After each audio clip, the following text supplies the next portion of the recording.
আমার মা যখন তার মেন্সটা বন্ধ হলো, সে জানলো পৃথিবীতে কেউ এসেছে, প্রথম আমাকে চিনলো আমার মা।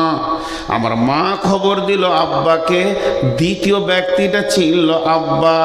এবার আব্বা চিনার পর নানা নানি দাদা দাদি দুই ফ্যামিলি বুঝে নিল যে আমাদের ভিতরে নতুন একজন আসতে চলেছে। এখনো কিন্তু পঞ্চায়েত আমাকে জানে না। যেদিন আমি পৃথিবীর বুকে আসলাম সেদিন দাইমা আমাকে চিনল। এবার সেই সাথে সাথে পঞ্চায়েত চিনল, একটা নতুন আধার কার্ড বের হলো। এখনো প্রাইমারি স্কুল আমাকে জানে না, আমি ধুলোবালি নিয়ে খেলছি, প্রাইমারির হেডমাস্টার আমাকে চিনেনি। যেদিন আমি 5 বছরের, আব্বা ধরে নিয়ে গিয়ে প্রাইমারিতে দিয়ে এলো, সেদিন প্রাইমারি চিনল। তখন পর্যন্ত ভেলিয়ানের লোক তাদের দ্বিতীয় বক্তাকেও চিনে না। আজকে যারা আছে এরা জানতো যে এটা দ্বিতীয় বক্তা? যখন প্রাইমারিতে গেছি পোঁটা ফেলতে ফেলতে, আল্লাহ বলছে আমি জানছি, কারণ লিখেছে তো তকদিরু। কথাটা বোঝার চেষ্টা করেন। এখানে দুটো জিনিস বলবো। তো আল্লাহ বলছে এই জিন্দেগিটা আমি তিলে তিলে তোকে নিয়ে যাচ্ছি, দিয়ে তোকে তৈরি করলাম আমি। কেউ চিনত না, একটা দীর্ঘ টাইম গিয়েছে। পৃথিবী সৃষ্টির 50,000 বছর পূর্বে, এতক্ষণ আমি আমাকে বলছিলাম, এবার আপনাদের দিকে আঙুল তুলি। পৃথিবী সৃষ্টির 50,000 বছর পূর্বে আপনার তকদিরটা লেখা হয়েছে। আজকে এরকম মাঠে বসে থাকবেন 2 ঘন্টা, লেখা হয়েছে। তাহলে সেই দিন থেকে যেদিন মায়ের পেটে এলাম, এই মাঝের দিনটা কে চিনত? হ্যাঁ, আল্লাহ।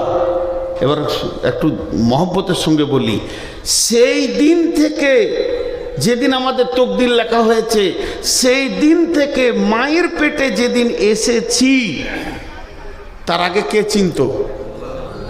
একবার আল্লাহর নাম নিতে ভয় লাগে? জোরে বলেন, কে চিনতেন? তাহলে আল্লাহর কাছে কতটা জীবন আমার কেটেছে, এটা অঙ্ক করেন। আমি জন্ম নিলাম মায়ের পেটে, দুধ খেলাম মায়ের কোলে, পেশাব পায়খানা করলাম, এই করতে করতে করতে করতে মায়ের বুকে ওপরে চেপে শুয়ে পড়লাম। ছোটতে মাকে কত মারলাম, আব্বাকে কত লাথি মারলাম। আস্তে আস্তে বড় হলাম, বড় হতে হতে আমার বয়স হলো 20, 20 থেকে 22, 22 থেকে 24। যখন 24 বছর বয়স হলো, চৈত্র মাসের 25 তারিখে বিয়ে হলো। আর বৈশাখ মাসের 25 তারিখে মাকে গরম গরম কথা বলতে লাগলাম, কিংবা চৈত্রে 25-এ বিয়ে হলো, পহেলা বৈশাখ বলছি মা তোমার ব্যবহার খারাপ নয়। তখন মা ডুকরে কেঁদে বলছে, বেটা রে, বছরে 365টা দিন গেছে, এরকম 24টা বছর তোকে বুকে করে টেনেছি, আর মাত্র 24 ঘন্টায় একটা বউ পিয়ে ভুলে গেলি। আল্লাহ ঠিক ওই রকম বলছে, গোলাম রে, তোকে কত কোটি কোটি কোটি বিলিয়ন মিলিয়ন বছর আমার কাছে তোকে হেফাজত করে রেখে দিয়েছি, তুই আমার কাছে ছিলে। এরপরে মায়ের পেটে গিয়ে পৃথিবী যখনই দেখে নিলে, হাল আতা আল্লাহাকুমুত তাকাসুর হাত্তা যুরতুমুল মাকাবির, এই পৃথিবীর সৌন্দর্য, পৃথিবীর ঐশ্বর্য, পৃথিবীর বিবি ছেলে পিলে গাড়ি বউ বিটি তোকে এমন করে ঘেরে নিয়েছে, আমি আজান দিয়েও তোকে পেছি না। কোটি কোটি বছর আমি রাখলাম, আর আমি দেখে পেছি না। হাইয়া আলাস সালাহ, বাংলায় দিয়া জানটা, আয় আয় তোরা নামাজের জন্য আয়, মাথা নামাবি। যে মাবুদ তোকে কোটি কোটি বছর তার কাছে রেখেছিল, মাত্র মা বাপকে 100 বছর দিয়েছে, তাও মা বাপ থাকবে না, পৃথিবীর বুকে 100টা বছর থাকবি। আর পৃথিবী সৃষ্টির 50,000 বছর পূর্বে তোর জন্ম হয়ে গেছে, তোর তকদির লেখা হয়ে গেছে। এই 100 বছরে মাত্র 22টা বছরে কাটালি, এটি পৃথিবীকে নিয়ে উবুর হয়ে পড়ে গেলে মাবুদের ডাক আর শোনা যেছে না। আল্লাহ তাবারাক ওয়া তাআলা বলছেন এই জিন্দেগিটা আমি বানিয়েছি রে। তারপরে আল্লাহ দ্বিতীয় কি বলছেন, ইন্না খালাকনাল ইনসানা মিন নুতফাতিন আমসাজিন নাবতালিহি ফাজআলনাহু সামিআম বাসীরা। ওরে আমার গোলামের দল, তারপরে তোকে কিভাবে এই অবয়বটা দিলাম শুনেলে, তোর বাপকে উত্তেজিত করে, তোর মাকে উত্তেজিত করে, দ্রুতগামী বীর্য থেকে আমি বানালাম।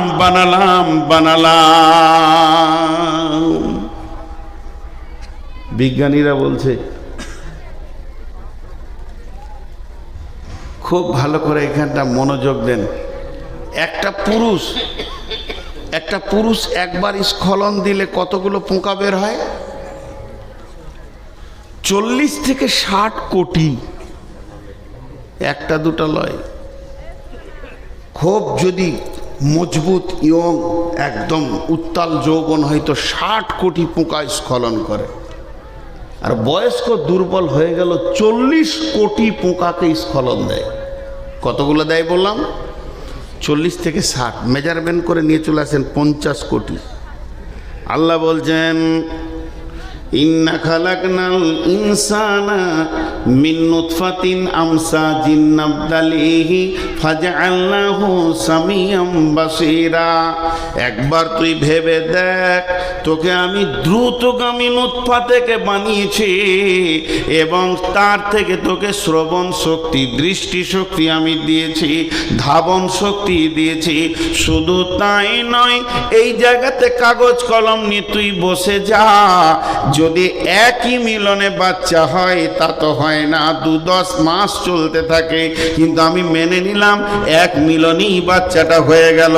তাই যদি হয় যে রাত্রিতে আমি এসেছি আমার আব্বার কাছ থেকে মায়ের কাছে, আমার সঙ্গে কতগুলো পোকা এসেছিল, যদি 50 কোটি মেজারমেন্টে ধরেলেন তাহলে 49,99,99,999টা এসেছিল।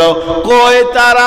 তাদের আধার কার্ড নাই, ভোটার কার্ড নাই, তারা কোথা গেল? আল্লাহ বলছে একবার খেয়াল কর, এই 50 কোটির ভিতর থেকে আমি আল্লাহ তোকে বেছে নিলাম, আর তোর সাথে যত ভাই বোন এসেছিল ড্রেনের পানিতে চলে গেল, পচে গেল, মরে গেল, পোকাগুলো শেষ হয়ে গেল।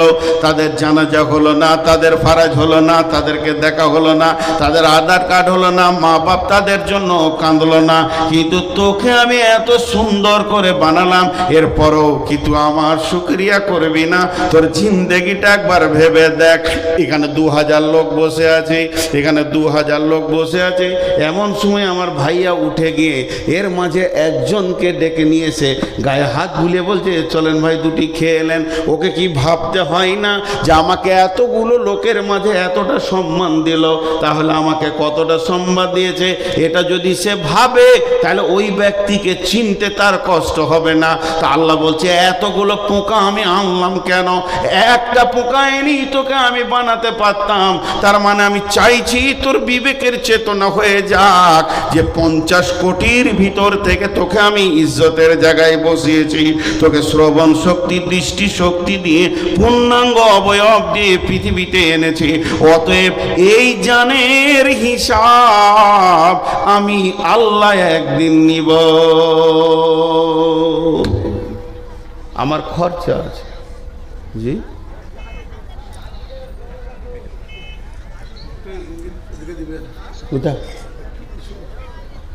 কি বলবো ভাইয়া, কি আর বলবো, খুব একটু হিসাব করে চলি। এখন মালের কথা বলিনি, খালি জানের কথা বলছি।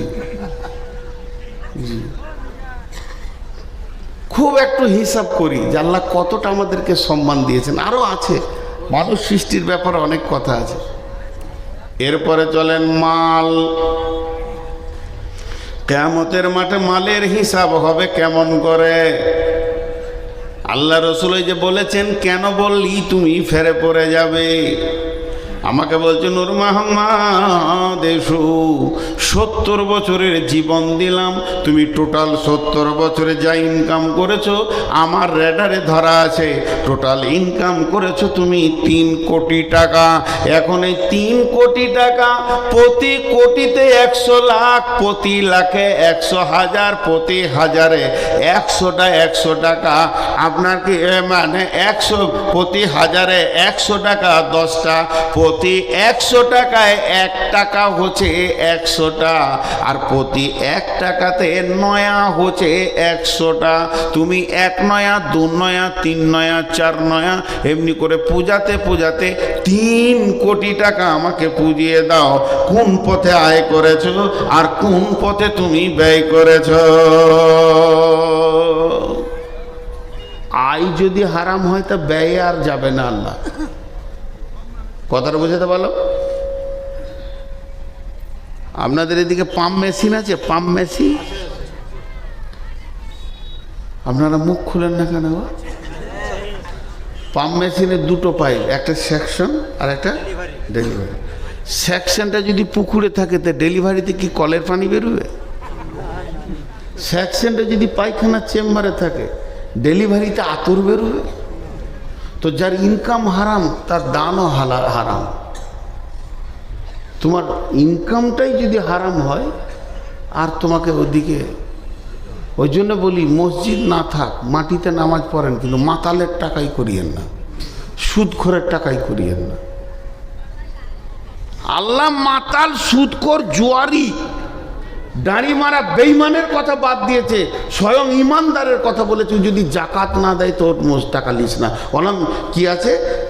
ইন্নামা ইয়ামুরু মাসাজিদাল্লাহি মান আমানা বিল্লাহি ওয়াল ইয়াউমিল আখির ওয়া আকামাস সালাতা ওয়া আতাজ যাকাতা। মসজিদ বানাতে গেলেও জাকাত দেনেওয়ালা লোক হতে হবে, বেজাকাত হলে চলবে না। টাকা বেশি আছে জাকাত দেয় না, ওরও টাকা লিস না। এই জন্য তো মসজিদে লোকও ঢুকছে না, রিয়াকশন নাই, মসজিদের যে টান সেটা চলে গেছে। মাটির মসজিদে নামাজ পড়া ভালো ঢালাইয়ের থেকে। মাতাল্লা যদি টাকা দিয়ে দেয় 4 কুইন্টাল রড, 6 কুইন্টাল, খালি মার্কেটে বলে বেরো রডটা আমি দিয়ে দিলাম, রডটা আমি দিলাম। এ ঠাপ সহ্য করা কঠিন হয়ে যাবে। হ্যাঁ ভুল বলছি কে বললে? ওই জন্যে বলতে এখন আমাদেরও ইমান দুর্বল হয়ে গেছে, আমরা সব চিটিংবাজ মাল আর কি, যে বায়ান করছি মুনাফিকি হালাতে। আমরা যখন পড়তাম ইউপি ওই সাহারানপুর গিয়েছিলাম, তো দেওবন্দ মাদ্রাসাতে শ্রীদেবী নিজে গিয়েছিল টাকা দিতে। সেই যুগে 1 লক্ষ না 1.5 লক্ষ।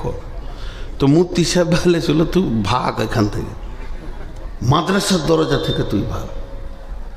অমিতাভ গিয়েছিল, কয়েকটা গিয়েছিল আর কি, নায়ক নায়িকা, 1-2 জন লাই গাড়ি। দেওবন্দ মাসে টাকা দিয়ে বলছি তোরা ভাগবি কান থেকে, তোদের টাকার প্রয়োজন নাই। তো তাকওয়ার বুনিয়াদে মজা আলাদা। এরপরে আপনি খরচা করছেন, আল্লাহ ধরেন। আবার ওই উদাহরণ দিচ্ছি, বলবেন না যে এরকম হাদিস আছে বলেছিল, উদাহরণ দিচ্ছি। আল্লাহ বলছেন নূর মোহাম্মদ 17 তারিখে ফেব্রুয়ারি মাসে 2024 সালে শনিবার কি কি খরচা করলি রে সকালে বলতো? এবার ধরা পড়েছি। রব্বুল আলামিন 1000 টাকা নিয়ে হাটে গেলাম, সবজির হাটে। আলু নিলাম, পেঁয়াজ নিলাম, কপি নিলাম, আদা নিলাম, রসুন নিলাম, সিম নিলাম, আর কি নিলাম, এত টাকা খরচা হলো। 600 টাকা পকেটে থেকে যায় 400-র মধ্যে। এরপরে রাস্তায় বেরিয়ে আসছি, একজন ভিখারি এসে বললো ভাই আমার মেয়ের বিয়ে কিছু দেন। তাকে 100 টাকা দিয়ে দিলাম, আর থাকে 500 টাকা। কিছু দূর আসার পর একটা মসজিদওয়ালা 2 জন দাঁড়িয়ে আছে, ইমাম আর মসজিদের কমিটি, তাকে 300 টাকা দিয়ে দিলাম, আর থাকে 200 টাকা। রব্বুল আলামিন এই আস্তে আস্তে আমি 100 টাকা সাদাকা করে দিলাম। ওটা কোনো কারণে করলাম, তাহলে হলে আপনি তো জানেন আর থাকে আমার কাছে 100 টাকা। এই 100 টাকা কি বলবো, একটা এতিম ছেলে দাঁড়িয়েছিল, 50 টাকা দিয়ে দিলাম। আল্লাহ এখনো কেন বলেনি, আল্লাহ শুনে গেছে। এরপরে বলছে তারপরে 50 টাকাটা কি করলি, বলে আমার বাচ্চা মেয়েটা বলল আব্বা স্কুল যাব, ওকে দিয়ে দিলাম 40 টাকা, পকেটে থাকে মাত্র 10 টাকা। এমন সময় আমার নাতনিটা এসে বলছে না না তোকে দিলাম 5 টাকা, যা চকলেট খাগা। আর থাকে 5 টাকা। 5 টাকাটা পকেটে পড়েই আছে। রাস্তা দিয়ে হেঁটে গেছি, গাড়ির সামনে বাঁশ দিয়েছে, যে বলছে লক্ষ্মী পুজোর চাঁদা দাও। কিসে? এই কদিন আগে কি হলো, সরস্বতী মানে ডিপার্টমেন্ট অফ এডুকেশন, পড়াশোনার ডিপার্টমেন্টের ঠাকুরটা, চাঁদা দাও। 5 টাকা দিয়ে দিলাম। আল্লাহ বললে কেন? 1000-এ আটকাইলাম না, 995 টাকাতে আল্লাহ কেন বলেননি? ওই জায়গাগুলো আল্লাহর হুকুম আছে, ওখানে দাও, মসজিদে দাও। ওয়াতাল মালা আলা হুব্বিহি দাবিল কুরবা ওয়াল ইয়াতামা ওয়াল মাসাকিনা ওয়াবনাস সাবিলি ওয়াসাইলিনা ওয়া ফির রিকাব। আমি এনার হাতে 10,000 টাকা দিয়ে সৌদি চলে গেলাম উমরা করতে, হজ করতে, আর বলে গেলাম ভাই কোরআন মোতাবেক খরচা করবেন। হিসাব নিতে এসে দেখছি 5 টাকা দুর্গা পুজোতে দিয়ে দিয়েছে। আমি বললাম কেন দিলেন, টাকা তো আমার আপনার নয়। তো আল্লাহ বলছে মাল তো তোর নয়, মাল আমার, আমি দিয়েছি বলি তোর মাল। তুই কে মাল এনেছিলি বল মায়ের পেট থেকে? বলেন একবার হ্যাঁ বলেন তো সবাই।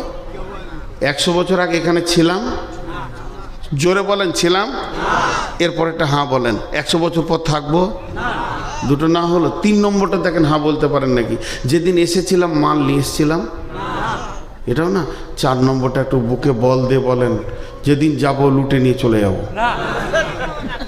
এর নাম ধোঁকা। পৃথিবীটা ধোঁকার জায়গা, পৃথিবীটা ধোঁকার জায়গা। একটা ছেলে ন্যাংটা, গোটা শরীর আর কাপড় নাই, ন্যাংটা, বছর 3 বছরের ছেলে, বাচ্চা ছেলে, নানার বাড়ি নানির বাড়ি বেড়াতে এসছে। তো দৌড়ছে রাস্তায়, আর ওর কোনো নানা হয় সম্পর্কে, ওর মায়ের চাচা কি মামা বসেছিল, বলছে ওই তোর পয়সা পড়ে গেল। তো খুঁজছ, তোর কানে ধরেছে, তোর কাপড় আছে, পকেট আছে, এনেছিলি কিছু, আবে তোর হারাবার কি আছে? যে কিছুই আনে নাই তার হারাবার কিছু আছে? তাহলে আমরা যেদিন এসেছি কিছুই আনি নেই, হারাবার কিছু আছে? যেটুকুই আল্লাহ দিয়েছে ওইটুকুই আল্লাহ দিয়েছে। জি আল্লাহ যে কোরআনে বলেছেন ওয়ালা নাবলুওয়ান্নাকুম বিশাইইম মিনাল খাউফি ওয়াল জুই ওয়া নাকসিম মিনাল আমওয়াল ওয়া নাকসিম মিনাল আমওয়াল ওয়াল আনফুসি ওয়াস সামারাত।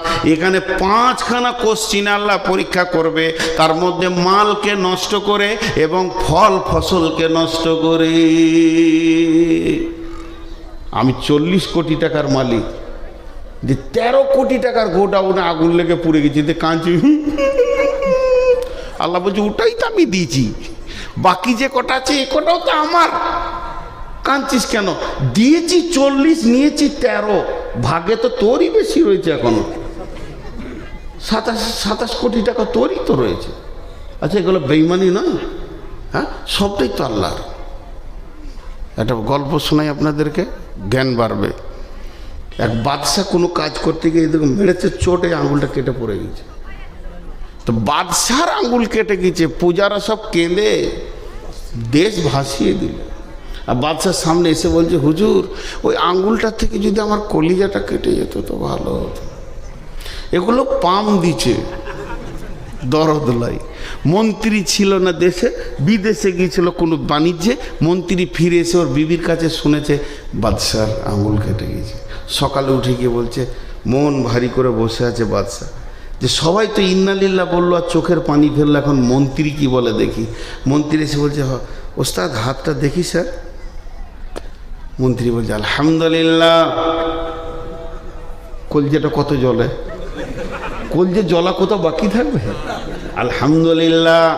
সঙ্গে সঙ্গে বলছে, প্রহরী জেলখানার দরজাটা খুলো, বেঈমানকে ভরে দাও।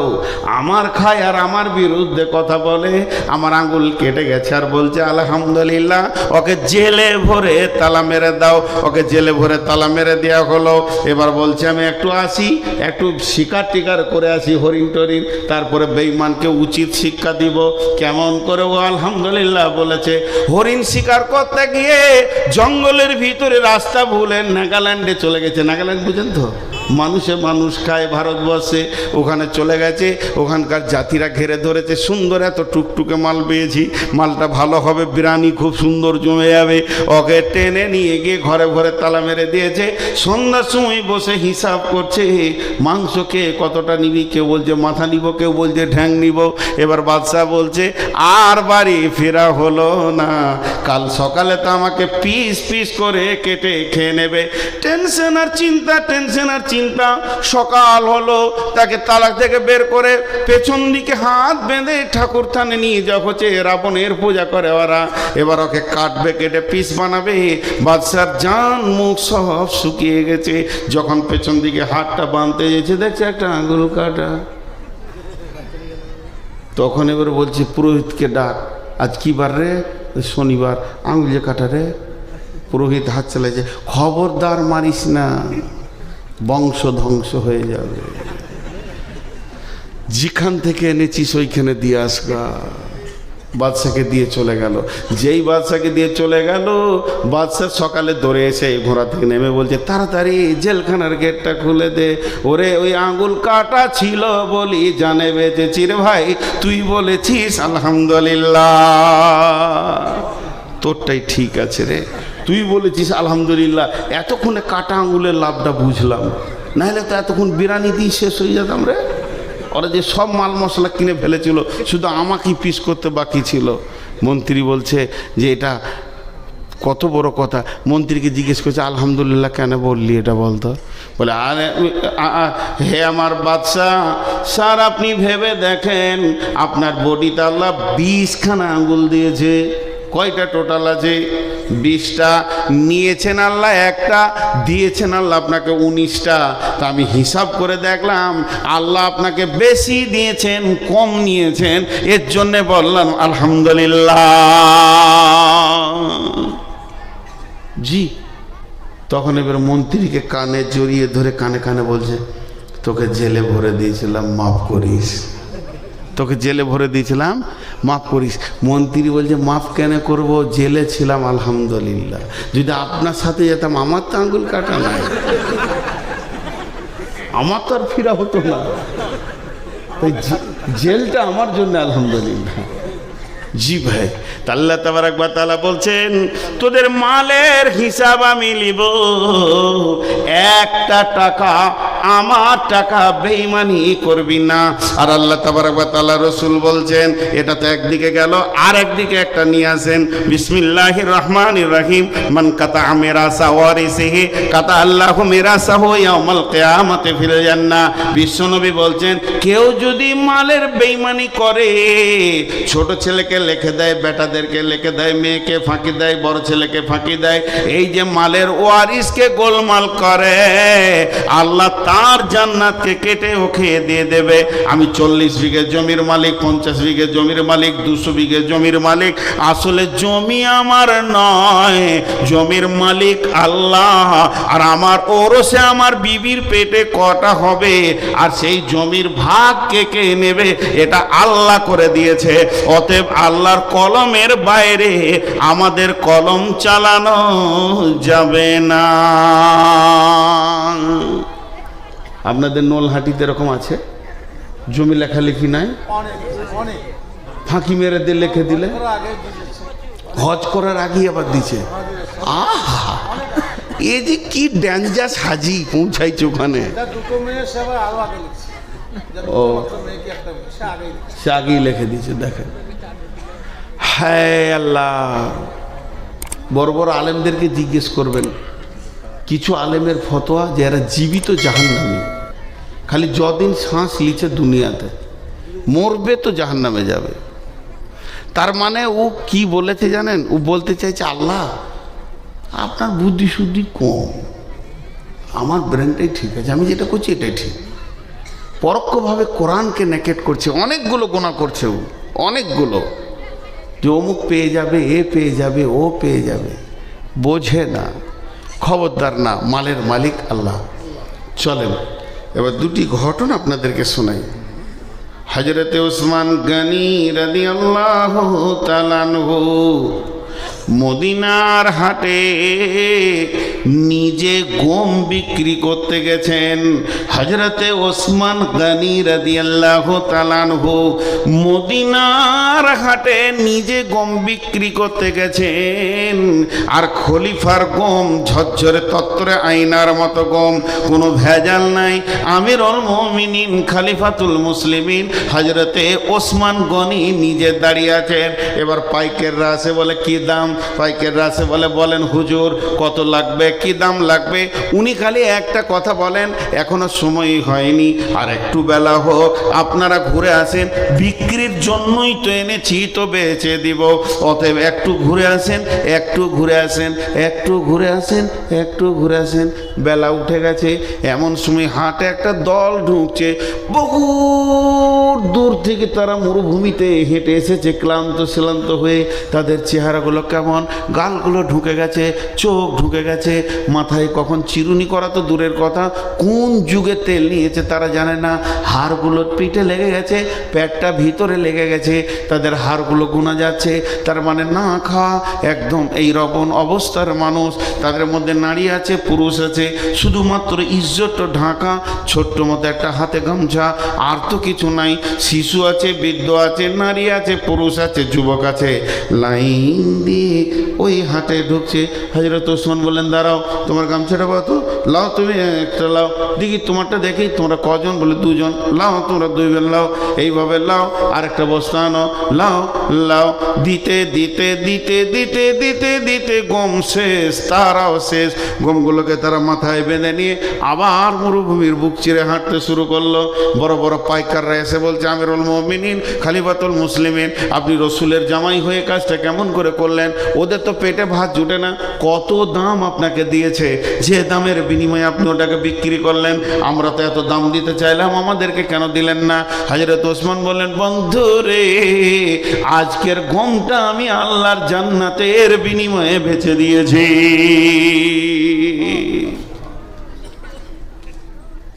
এখন যদি মাদ্রাসার জন্য টাকা নিতে হয়, তাদেরকে পাম দিতে হচ্ছে, পাম দিতে হচ্ছে, টাকা দে, আবার সুর করে বলতে হচ্ছে। সুর করে না বললে তো খালারা 1 টাকা দিবে না, ওর কলজে ঠান্ডা করার মতো বলতে হচ্ছে। আর আমাদের এই কি আউয়াল ভাই দুদিকে থু উড়ে গেছে, এমনি মোটা মানুষ, ঘেমে কল কল করে, এই টাকার পাহাড়, লাখে লাখে ঝাঁকে ঝাঁকে কাটে, হাজারো হাজার, শেষকালে গুনে দেখে 3 কুড়ি যা, খালি 10 টাকা লোক। এই হয়ে গেছে আমাদের আদায়ের সিস্টেম। জি, আদায়ের সিস্টেম।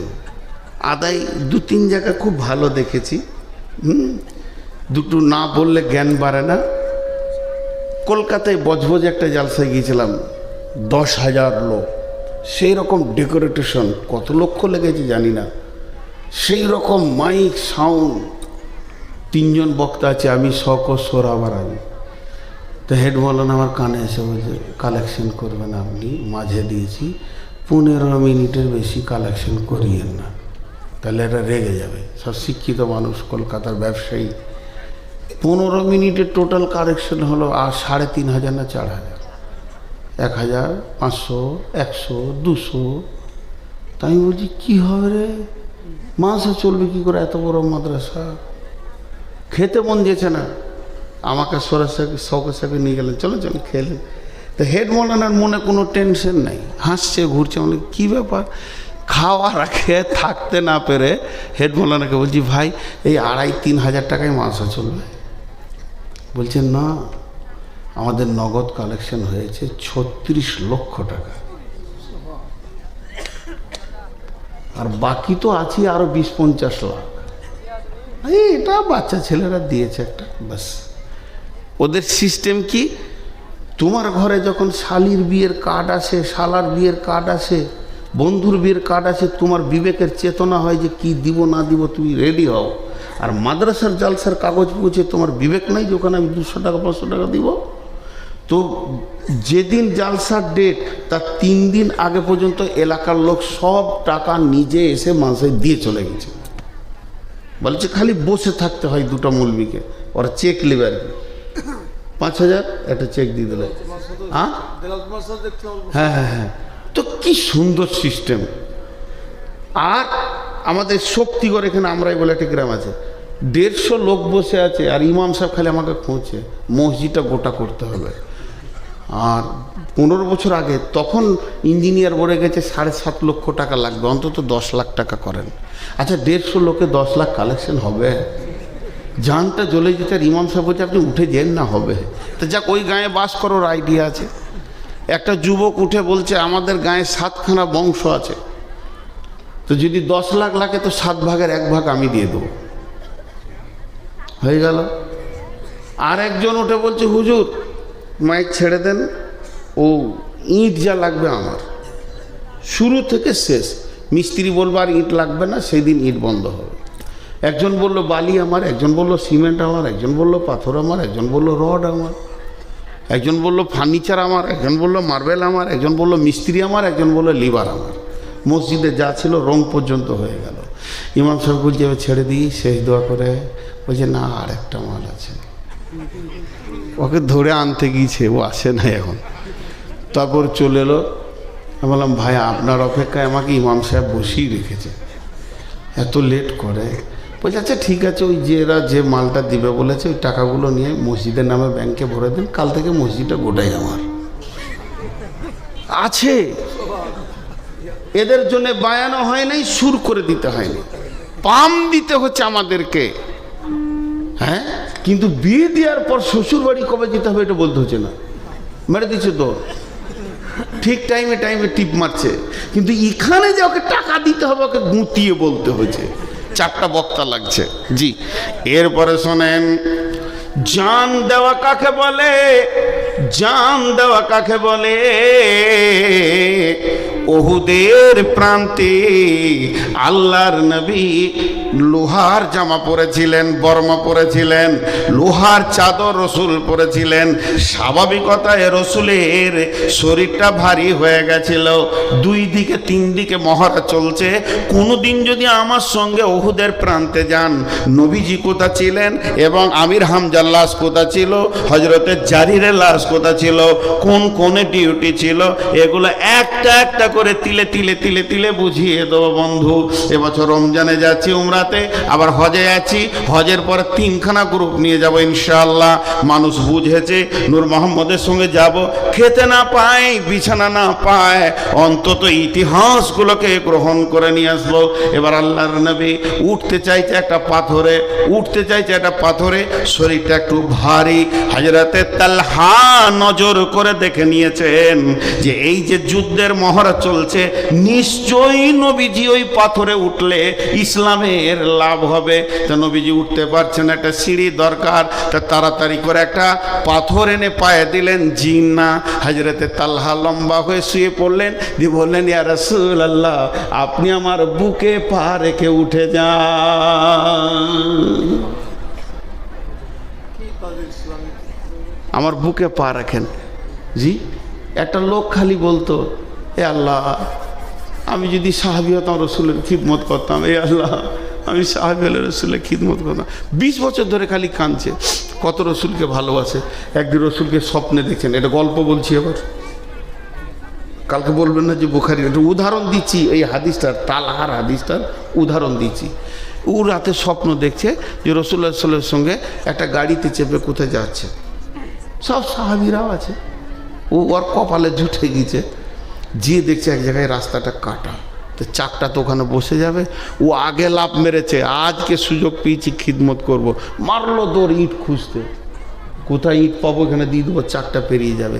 ইট নিয়ে যখন ওখানে আসছে তখন দেখছি 2জন সাহাবী নিজে শুয়ে গেছে, গাড়িটা পেরিয়ে গেল। হবে না, ওদের সাথে আমাদের তুলনা করা যাবে না। তালহা তো একটা পাথর খুঁজতে যেতে পারতেন, কিন্তু নিজে শুয়ে গেলেন। যখনই নিজে শুয়ে গেলেন, আল্লাহর নবী তালহার বুকে পাটা রাখলেন আর জবান দিয়ে কি বললেন? নবীজি বললেন, তালহা রে, তুমি নিজের জন্য জান্নাতকে ওয়াজিব করে নিলে। তারা জানতো,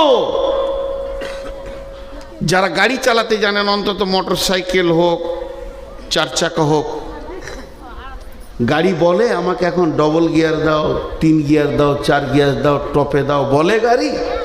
ড্রাইভার বুঝে নেই এখন গাড়ি কোন গিয়ারটা চাইছে। ড্রাইভার বুঝে কি বুঝে না? তো সাহাবীরা ছিলেন ড্রাইভার, তারা বুঝে নিত যে এখন কি চাইছে। রাসূলুল্লাহ সাল্লাল্লাহু আলাইহি ওয়াসাল্লাম যে গর্তে ঢুকেছিলেন, এখন সেই গর্তটাকে বন্ধ করে দিয়েছে সরকার, যেতে দেয় না। ওই গর্তে আমি ঢুকেছি, যে গর্তে তালহা রসুলকে রেখে 180টা তীর খেয়েছিলেন। এত সুন্দর গর্তটা। আমি ঢুকেছি, আমার বিবি ঢুকেছে, আমার মেয়ে ঢুকেছে। ওই গর্তের সামনে যখন গেলাম, মনে পড়ল কাফের বেঈমানেরা তীর রেডি করেছেন, রসুলকে পৃথিবীর বুক থেকে সরিয়ে দেবে। বেঈমান, তোরা কি পারবি আল্লাহ না বললে? সমস্তটা গাইড করছেন আল্লাহ। এমন সময় তালহা দেখে নিয়েছেন ওই দিক থেকে অজস্র তীর রসুলের দিকে আসতে রয়েছে। নবীজিকে পেছন দিকে ঠেলে দিয়ে গর্তে ভরে নিয়ে পাহাড়ের প্রাদদেশে গর্তের মুখে তালহা দাঁড়িয়ে গেলেন। 2টা বাজুতে রসুলের গায়ে যেন তীর না লাগে। তালহা বলছেন, রাসূলুল্লাহ খবরদার বের হবেন না, আপনি ওই জায়গায় থেকে যান, আপনি হিফাজতে থেকে যান। এবং 2 জায়গায় তীর 180 খানা তীর খেলে।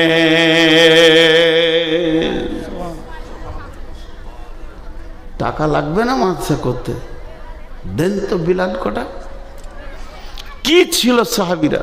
আল্লাহ রসুলকে হুমকি দেয়নি? ওয়াজাদাকা জালান ফাদা ওয়াজাদাকা আইলান ফাগনা ফাম্মাল ইয়াতীমা ফালা তাকহার। হে নবী, তোমাকে আমি কি দিইনি? সাহাবীদের মিজাজগুলো তোমার দিকে করে দিয়েছিলাম। ওই তালহা যেদিন মারা গেলেন, তালহা যেদিন পৃথিবী থেকে চলে গেলেন, আল্লাহর নবী তালহার লাশটা কবরে রেখে আল্লাহকে বললেন, আল্লাহ, যেদিন ইসরাফিল সুর ফুঁকবে, তালহা কিয়ামতের মাঠে উঠবে, তুমি তালহাকে দেখে হাসবে আর তালহা তোমাকে দেখে হাসবি। জীবন কি, কখন কি দিতে হয় আমরা জানি না। আব্দুল্লাহ চলবাতে জাইনের ঘটনা, জি, আব্দুল্লাহ, ওর আসল নাম ছিল আব্দুল উজ্জা।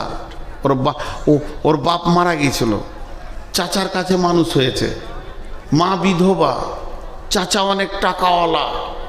গোপনে গোপনে রসুলের কাছে ঈমান নিয়ে চলেছে। অনেক লম্বা ঘটনা, ছোট করে বলছি। ওর চাচা যখন জানতে পারলো আব্দুল উজ্জা ঈমান এনেছে, আব্দুল উজ্জা, জি চাচা, তুই বেঈমান হয়ে গেছিস, মানে ওদের হিসেবে। বলে না, বেঈমান হয়নি, বরং ঈমান এনেছি। প্রকাশ করে দিল।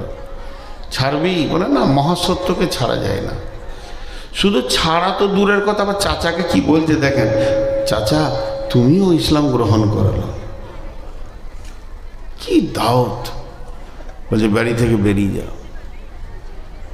যদি মোহাম্মদের দিন না ছাড়বি তোকে সমস্ত মাল থেকে তোকে একদম বহিষ্কার করা হবে, সমস্ত মাল থেকে মাহরুম করা হবে। আব্দুল্লাহ নাম রেখেছিলেন নবীজি। ওই ছেলেটার নাম নবীজি যেদিন কালেমা পড়ান বলেন, আব্দুল্লাহ, তুমি আর আব্দুল উজ্জা নও, আমি তোমার নাম রাখলাম আব্দুল্লাহ। আব্দুল উজ্জা, উজ্জা ঠাকুরের গোলাম, আমি রাখলাম তোমার নাম আব্দুল্লাহ। আব্দুল্লাহ মানে আল্লাহর গোলাম। বিশ্বনবী ইসলাম শিখাচ্ছেন, দিন শিখাচ্ছেন মসজিদে নববীতে সাহাবীদেরকে। আর ও 2খানা আপনার একটা কম্বল ছিঁড়ে অর্ধেক গায়ে অর্ধেক পাছায়নি, নুড়ি সুড়ি হয়ে দরজার পাশে বসে আছেন। যখন নবীজি বেরিয়ে আসছেন, দেখি বল কি ব্যাপার আব্দুল্লাহ? আব্দুল্লাহ বললেন, ইয়া রাসূলুল্লাহ, আল্লাহকে পেয়েছি, রসুল পেয়েছি, দিন পেয়েছি, সর্বস্ব মালকে লাত মেরে চলে এসেছি। ও দয়ার নবী গো, আমার কালেমা আনার অপরাধে এই অপরাধ। চাচা আমাকে ন্যাংটা করে বাড়ি থেকে বের করেছে, সমস্ত শরীরের কাপড় সোনা দানা কেড়ে নিয়েছে। শুধু তাই নয়, লুঙ্গিটাও কেড়ে নিয়েছে। আমি যুবক, আমি অ্যাডাল, আমি ব্যাচেলিয়র। মায়ের কাছে গেলাম, মা তুমি আমাকে মাফ করে দাও। মা চোখে হাত দিয়ে কম্বলটা ছুঁড়ে দিল। ওই কম্বলটা আমি গায়ে আর পাছায় জড়িয়ে নিয়েছি। নবীজি আব্দুল্লাহকে বললেন, তুমি আসাবে সুফাতের ভিতরে থাকো। আসাবেদের সুফাতের ভিতরে জোরে জোরে কোরআন পড়তো। এর জন্য নবীজিকে অভিযোগ করা হলো, আব্দুল্লাহ জোরে জোরে কোরআন পড়ে।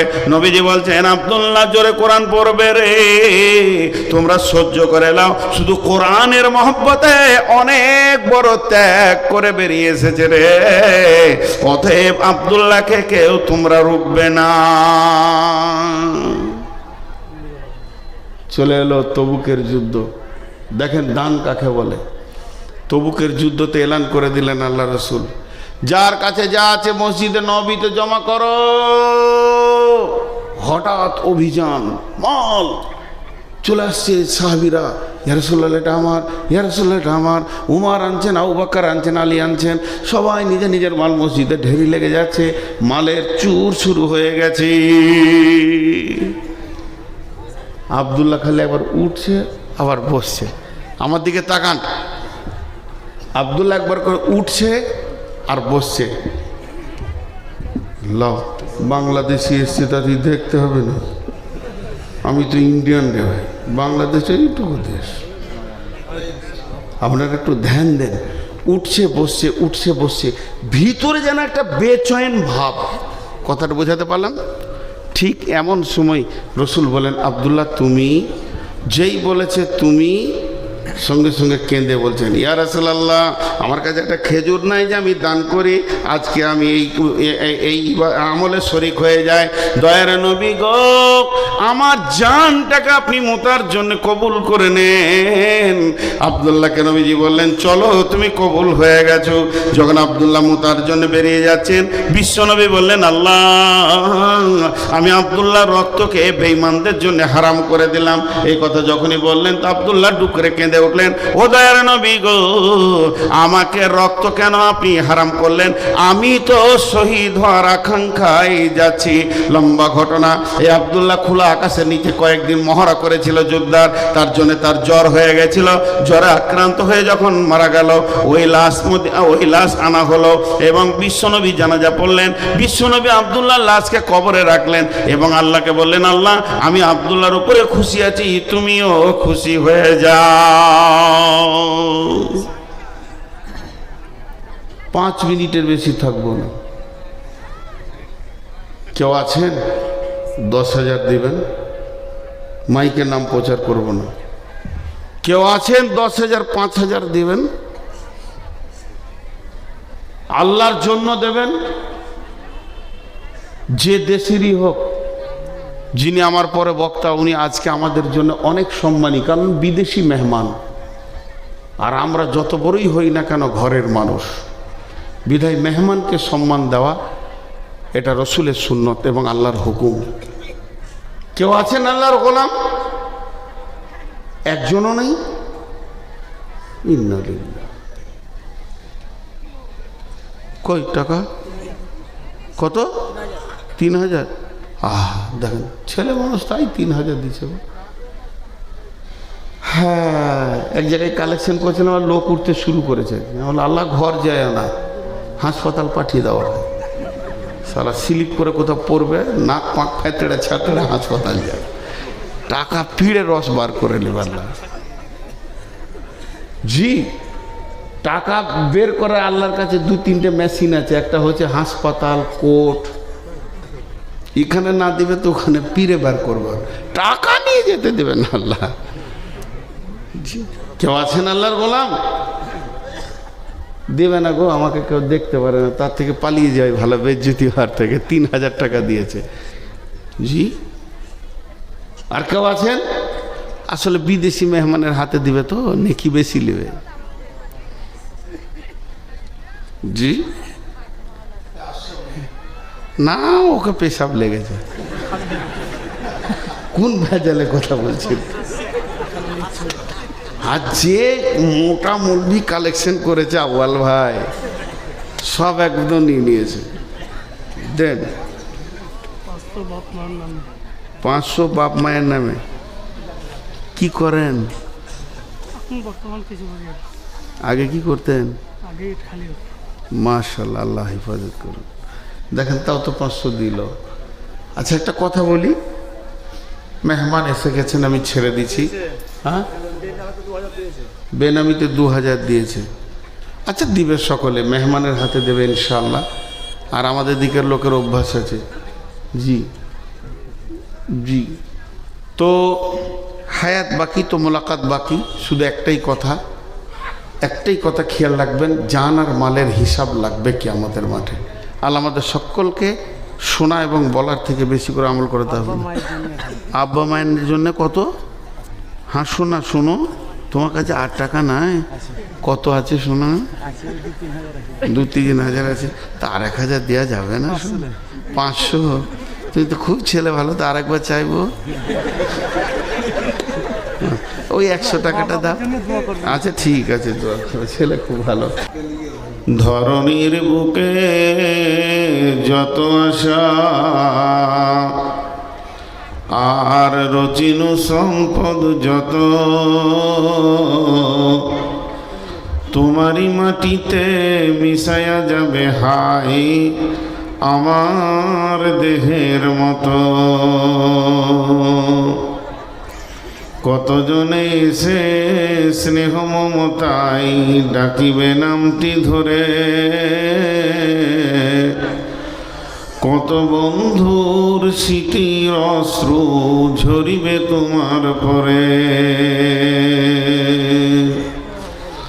সারা নাহি পেয়ে ফিরে যাবে তারা আমাকে পেছনে রেখে,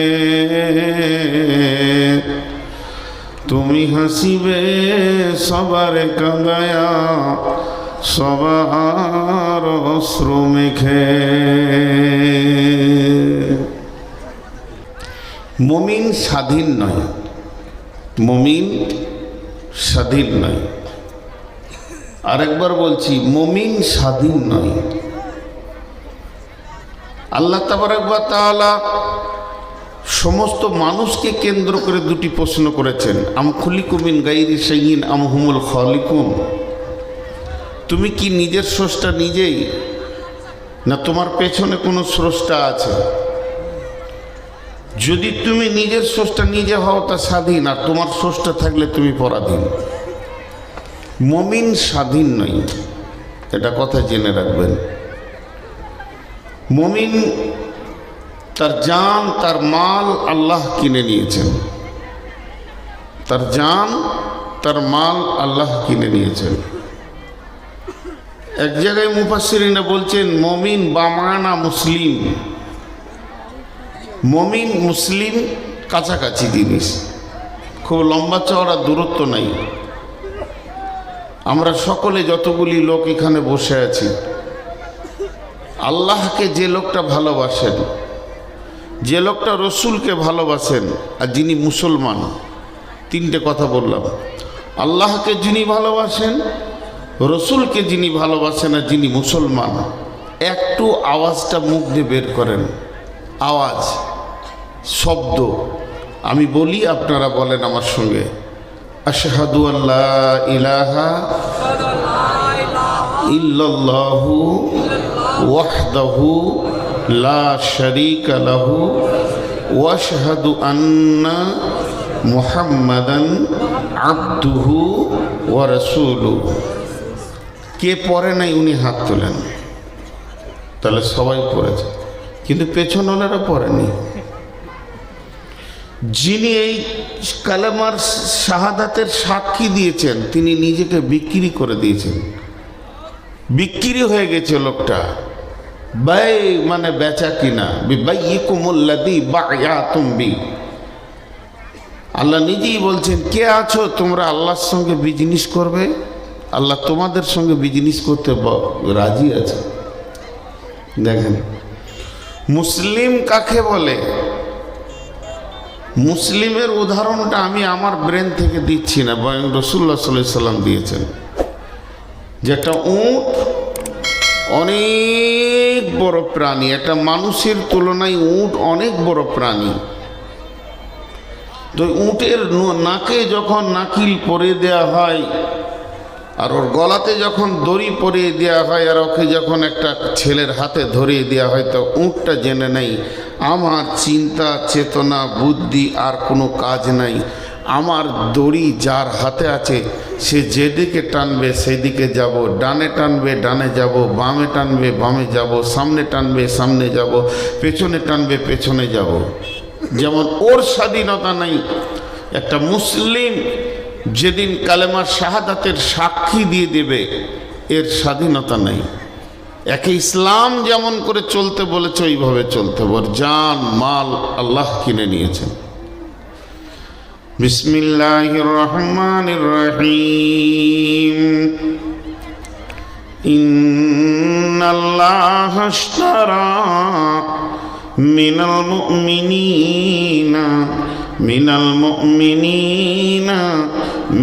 মুমিনিনা আনফুসাহুম ওয়া আমওয়ালাহুম বিআন্না লাহুমুল জান্নাহ يقاتلون في سبيل الله فيقتلون ويقتلون وعدا عليه حقا في التوراة والإنجيل والقرآن ومن أوفى بعهده من الله فاستبشروا ببيعكم الذي بايعتم به وذلك هو الفوز العظيم।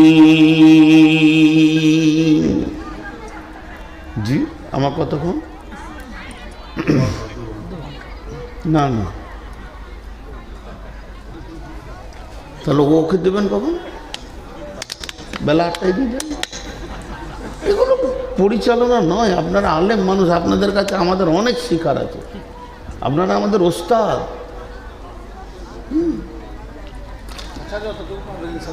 না মানে বলছি কি, ওই 12টার পর আর জালসা না করা মানা করছে আব্দুল্লাহ সালাফি টালেব, যারা বড় আলিম। আমাদের ফতোয়া দিতে পারি না, জ্ঞানও নাই। অবাক লাগছিল রিয়াজুল ভাইকে যতক্ষণ বললেন হাদিস আর কোরআন। আমরা অত স্টোরে নেই, দুটো দর্শন পড়াশোনা করেছি বলি মানুষ কথা শুনে। এবার আল্লাহ কি বলছে দেখেন। আল্লাহ বলছেন, নিশ্চয় আমি কিনে নিয়েছি মুমিনের কাছ থেকে, নিশ্চয়ই আমি কিনে নিয়েছি মুমিনের কাছ থেকে। আল্লাহ বিজনেসটা করতে চাইছেন কার সঙ্গে? না মুমিনের সঙ্গে। আরে বাপ, চারটা হ্যালোজিন এইদিকে দিয়েছে, 5টা সহ্য করছি, আবার তুইও জ্বালালি শেষকালে। তোর ওই 5টাতে সহ্য হলো না? হ্যাঁ না, তোর মন বলছে যে কাবু করতে পারে না, আমি একটু দেখি। আজীব ব্যাপার। আল্লাহ তাবারাক ওয়া তাআলা বলছেন, একটা জিনিস জেনেলেন, আল্লাহ বিজনেস করতে চাইছেন। এখানে ব্যবসার কথা বলা হয়েছে। কার সঙ্গে? না মুমিনের সঙ্গে। যেহেতু মুমিন ধোঁকাবাজ হবে না, মুমিন বেঈমানি করবে না। মুমিনের যতগুলো গুণ আছে তার মধ্যে একটা হচ্ছে ওয়াল মুফুনা বিআহদিহিম ইযা আহাদু, যখন কার সঙ্গে কোনো ওয়াদা করবে, চুক্তি করবে, সেই ওয়াদাকে সে ভঙ্গ করবে না। আর ওয়াদা ভঙ্গকারীর সঙ্গে বিজনেস চলবে না, ব্যবসা চলবে না। সকাল বিকালে যে লোকটা কথাকে পাল্টিয়ে দেয়, চেঞ্জ করে দেয়, মিথ্যা বলে, ওর সাথে বিজনেস করা যাবে না। এর জন্য আল্লাহ বিজনেসে নামার আগেই বলছেন, তুমি যদি মুমিন হও, তোমার সঙ্গে আমি বিজনেসে আছি। কেমন বিজনেস? আমি কিনে নিয়েছি তোমার জানকে। ইন্নাল্লাহ আশতারা মিনাল মুমিনিনা আনফুসাহুম ওয়া আমওয়ালাহুম, তোমার কাছে আমি দুটি জিনিস খরিদ করে নিয়েছি, তুমি আমাকে বিক্রি করে দিয়েছো। একটা হলো তোমার জান, আর একটা হলো তোমার মাল। এই দুটিকে আমি কিনে নিয়েছি জান্নাতের বিনিময়ে। বিআন্না লাহুমুল জান্নাহ, আমি টাকা দিব না, পয়সা দিব না, রিয়াল দিব না, ডলার দিব না, পাউন্ড দেব না, রিং দেব না, বাট দেব না, আমি রুপি দেব না, আমি তোমাদেরকে দিব জান্নাত। আর তোমাদের কাছ থেকে আমি দুইখানা জিনিস নিয়ে নিব।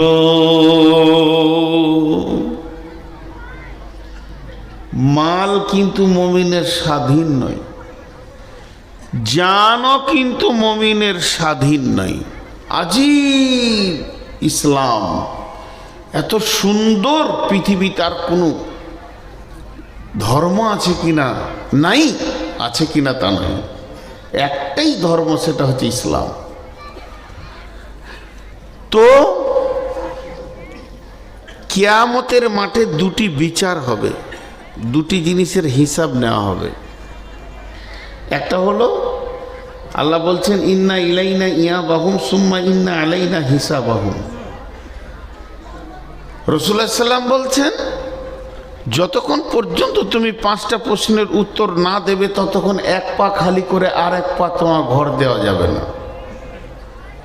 কিন্তু যতগুলি হিসাব হোক, টোটালে 2টা পয়েন্টে হিসাব চলবে, একটা জান, একটা মাল। মালের হিসাব কেমন করে নেবে আর জানের হিসাব কেমন করে নেবে? এখানে ছোট্ট একটা জিনিস আপনাদের কাছে নিয়ে আসি। আমানত, মিলকিয়াত, দুটো জিনিস জানতে হবে। একটা হলো আমানত, একটা হলো মিলকিয়াত। তো আমানত আর মিলকিয়াত এই দুটি জিনিস না জানতে পারলে জান আর মালের বিষয়টা আপনার আমার বুঝে আসবে না। এখানে একটা 500 টাকার নোট আছে।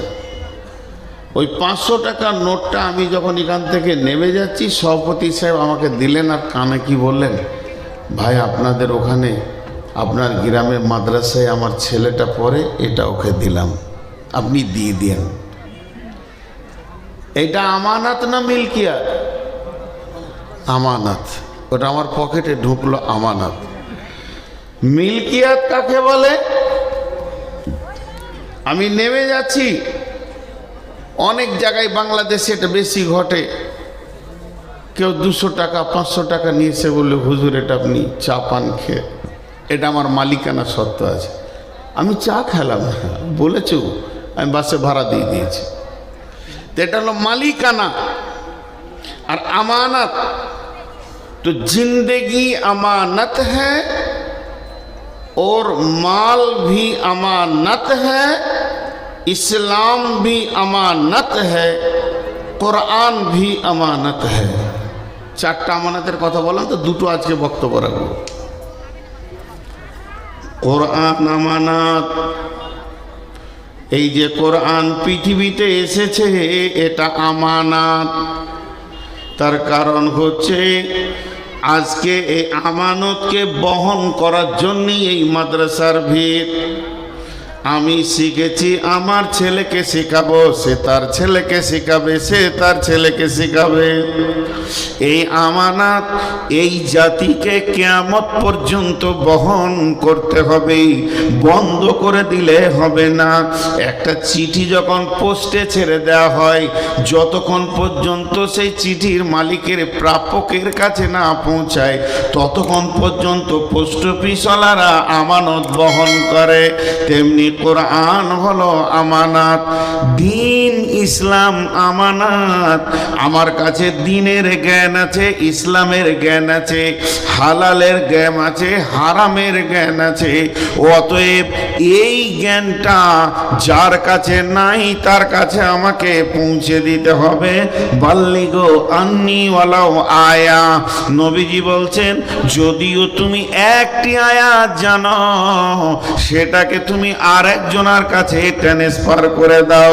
যদি তুমি না দাও, আমানতের খিয়ানতি করলে, আমানতের খিয়ানতি করলে যে গুনাহ হবে তোমার সেই গুনাহ হবে।